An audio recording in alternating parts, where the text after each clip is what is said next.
Assalamualaikum warahmatullahi wabarakatuh. Cinta tak memandang jarak, awal mula dari aplikasi, berakhir di bumi pertiwi. Dmitri Ivanov memandangi layar ponselnya dengan mata lelah, jari-jarinya menggulir daftar profil dengan malas, hingga tiba-tiba, ia berhenti. Di layar terpampang foto seorang wanita berkerudung dengan senyum yang begitu hangat. Namanya Anissa. Ia membaca profilnya dengan saksama, seorang guru bahasa Inggris dari Yogyakarta, Indonesia. Kata-katanya sederhana, tapi penuh keceriaan. Tanpa berpikir panjang, Dmitri mengetik pesan pertamanya. Hai, aku Dmitri dari Rusia. Senyummu terlihat sangat tulus. Apa kabar? Namun, keajaiban kecil terjadi. Tak sampai 5 menit, layar ponselnya menyala dengan notifikasi. Hai, Dmitri. Aku baik. Terima kasih sudah menyapaku. Bagaimana denganmu? Jawaban sederhana itu cukup untuk membuat jantung Dmitri berdegup lebih cepat dari biasanya. Seiring hari berganti, percakapan mereka semakin dalam. Dmitri mulai menantikan pesan dari Anissa setiap pagi, bahkan di tengah kesibukannya di kantor. Ia sering kali tersenyum sendiri saat membaca candaan Anissa atau melihat foto-foto tempat wisata di Yogyakarta yang dikirim gadis itu. Anissa, aku ingin bertemu denganmu. Aku ingin datang ke Indonesia. Hatinya berdebar saat menunggu jawaban. Layar ponsel menunjukkan Anissa sedang mengetik sesuatu, lalu berhenti. Beberapa detik berlalu, yang terasa seperti selamanya, sebelum akhirnya balasan itu muncul. Dima, kamu serius? Anissa menatap layar ponselnya dengan jantung berdegup kencang. Kata-kata Dmitri terus terngiang di pikirannya, aku tidak pernah lebih serius dari ini. Ia membaca ulang pesan itu berulang kali, seolah memastikan bahwa ini bukan sekadar mimpi. Maka, pada suatu malam yang dingin di Moskow, Dmitri akhirnya membuat keputusan besar. Dengan satu tarikan napas panjang, ia memasukkan detail perjalanannya, memilih tanggal keberangkatan, dan mengklik pesan sekarang. Detik itu juga, tidak ada jalan untuk mundur. Dalam beberapa minggu, ia akan terbang ke Indonesia, bertemu dengan wanita yang telah mengubah hidupnya. Di bandara, saat pengumuman keberangkatan terdengar, Dmitri menarik napas panjang. Setiap langkah menuju pesawat terasa seperti memasuki dunia yang belum pernah ia kenal sebelumnya. Ketika pesawat akhirnya mendarat di Yogyakarta, Dmitri merasakan kegugupan yang belum pernah ia rasakan sebelumnya. Ia melewati pemeriksaan imigrasi dengan hati berdebar, melangkah keluar dengan koper di tangan.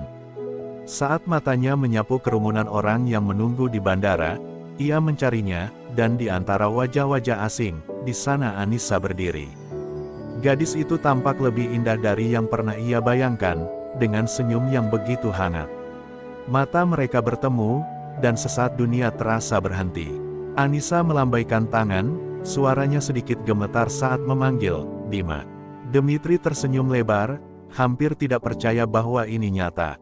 Dengan langkah cepat, ia menghampiri gadis itu, berdiri di hadapannya untuk pertama kali.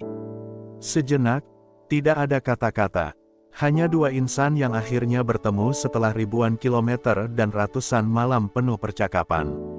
Lalu, tanpa sadar, mereka berdua tertawa, tawa yang penuh rasa lega, bahagia, dan harapan. Akhirnya, kata Dmitri pelan, nyaris berbisik.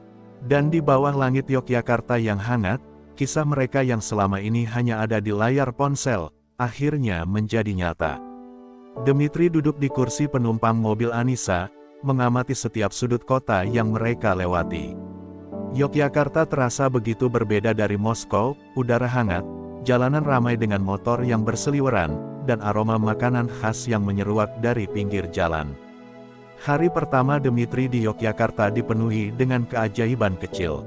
Anissa membawanya ke Candi Prambanan, memperkenalkannya pada sejarah yang begitu kaya. Dmitri terpukau melihat kemegahan candi yang berdiri kokoh sejak ratusan tahun lalu. Di Rusia, kami punya gereja-gereja tua dengan kubah emas, tapi ini berbeda. Rasanya seperti aku bisa mendengar suara masa lalu, katanya, membuat Anissa menatapnya dengan kagum. Mereka berjalan berdampingan, berbagi cerita dan tawa, seolah tidak ada jarak yang pernah memisahkan mereka. Malam harinya, Anissa mengajaknya ke Malioboro. Dmitri menyusuri jalanan yang dipenuhi lampu warna-warni, merasakan atmosfer yang begitu hidup. Ia mencicipi gudeg untuk pertama kali, meski wajahnya sedikit memerah karena kepedasan. "Pedas, tapi enak," katanya sambil tersenyum, membuat Anissa tertawa geli. Pada malam terakhir sebelum kepulangannya, mereka duduk di tepi pantai Parangtritis, ditemani suara ombak yang berdebur pelan. Dmitri menatap langit berbintang, lalu menoleh ke arah Anissa. "Aku tidak ingin ini berakhir," katanya lirih. Anissa menggenggam tangannya, mencoba menyembunyikan air mata yang mulai menggenang di sudut matanya. "Aku juga, Dima." Mereka saling berpandangan, tanpa kata-kata, hanya hati yang berbicara. Dmitri menggenggam tangan Anissa lebih erat, lalu berbisik, "Aku akan kembali, Anissa. Aku janji." Dan di bawah langit malam Yogyakarta, janji itu terucap, sebuah janji yang akan menentukan takdir mereka selanjutnya. Bandara Adi Sucipto terasa lebih sunyi di mata Anissa saat ia berdiri di dekat gerbang keberangkatan, menatap Dmitri yang bersiap untuk pergi. Ia mencoba tersenyum, tetapi dadanya terasa sesak. "Aku akan kembali," Dmitri mengulang janjinya, menggenggam tangan Anissa dengan erat, seolah takut kehilangan genggaman itu. "Kamu harus percaya padaku." Anissa mengangguk pelan, meski hatinya penuh ketidakpastian. Anissa menyaksikan pesawat Dmitri lepas landas, membawa pria itu kembali ke Moskow. Ia berdiri di sana untuk waktu yang lama, berharap semua ini hanya sementara, bahwa mereka akan segera bertemu lagi. Tetapi seiring hari berganti, kekhawatiran mulai menyelimutinya. Dmitri terjebak dalam kesibukan pekerjaannya, sementara Anissa mulai mempertanyakan masa depan mereka. "Dima, kapan kamu akan kembali?" tanyanya suatu malam, suaranya penuh harapan. Ada jeda panjang sebelum Dmitri menjawab, "Aku masih mencari cara. Tapi aku tidak lupa, Anissa. Aku hanya butuh waktu." Jawaban itu membuat Anissa terdiam. Suatu hari, saat hujan turun di Yogyakarta, Anissa menerima pesan dari Dmitri. "Aku ada kabar buruk."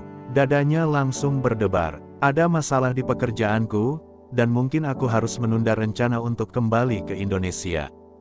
Hanya satu kalimat itu, tetapi rasanya seperti pisau yang menusuk hatinya. Anissa menatap layar ponselnya lama, mencoba memahami apa arti semua ini. Apakah ini awal dari akhir? Ataukah ini hanya ujian bagi mereka?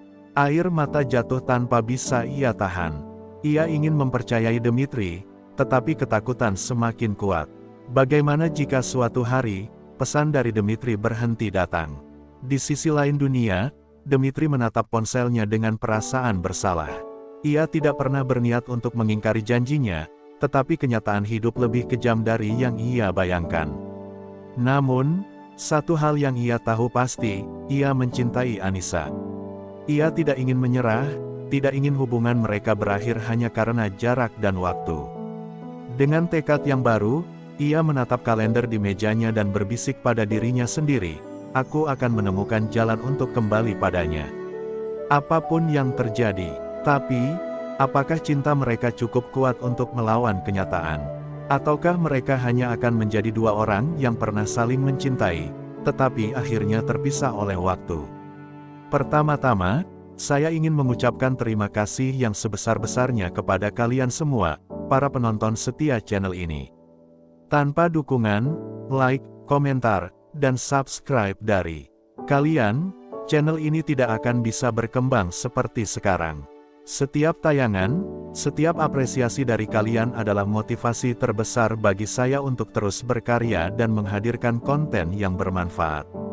Saya juga berdoa semoga kalian semua selalu diberikan kesehatan, kebahagiaan, serta kelancaran dalam segala urusan. Semoga setiap ilmu dan hiburan yang kalian dapatkan dari channel ini bisa membawa manfaat dalam kehidupan kalian.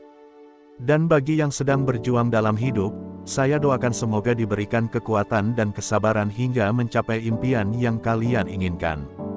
Jangan lupa untuk terus mendukung channel ini dengan cara like, share, dan subscribe agar kita bisa terus berkembang bersama. Jika ada kritik, saran, atau permintaan konten, jangan ragu untuk menuliskannya di kolom komentar. Sekali lagi, terima kasih banyak. Semoga kita semua selalu dalam lindungannya dan diberikan keberkahan dalam setiap langkah. Wassalamualaikum warahmatullahi wabarakatuh.